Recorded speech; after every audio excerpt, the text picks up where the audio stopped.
നമസ്കാരം, ഞാൻ ഉണ്ണികൃഷ്ണമൂർത്ത്. ഇന്നത്തെ വീഡിയോ ഒരു വിദേശ അവസരം ശ്രദ്ധയിൽപ്പെടുത്താനാണ്. ദുബായിലെ ഇൻഡസ്ട്രിയൽ ഏരിയയിൽ 100 നേഴ്സ് ഒഴിവുകളുണ്ട്. നേഴ്സിംഗിൽ ബിരുദം നേടിയ പുരുഷന്മാർക്കാണ് അവസരം. കേരള സർക്കാർ സ്ഥാപനമായ ഒഡേപെക് വഴിയായിരിക്കും നിയമനം. സൗജന്യ റിക്രൂട്ട്മെൻറ്റാണ്. 40 വയസ്സിനുള്ളിൽ പ്രായപരിധി ഉള്ളവർക്കാണ് ഇതിന് അപേക്ഷിക്കാൻ കഴിയുക.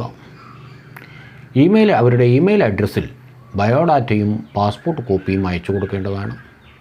ഡിസംബർ 2ാം വാരത്തിൽ തിരുവനന്തപുരത്ത് വെച്ച് നടക്കുന്ന ഇൻ്റർവ്യൂ പാസ്സായവർക്കാണ് നിയമനം ലഭിക്കുക. ഏകദേശം 1 ലക്ഷം രൂപയിലധികം മാസശമ്പളം ഉണ്ടായിരിക്കും. നഴ്സിംഗ് ബിരുദം കഴിഞ്ഞ പുരുഷന്മാർക്ക് ഒരു നല്ല അവസരമാണ്. വിശദവിവരങ്ങൾ ഈ വീഡിയോയുടെ ഡിസ്ക്രിപ്ഷൻ ബോക്സിൽ കൊടുത്തിട്ടുണ്ട്.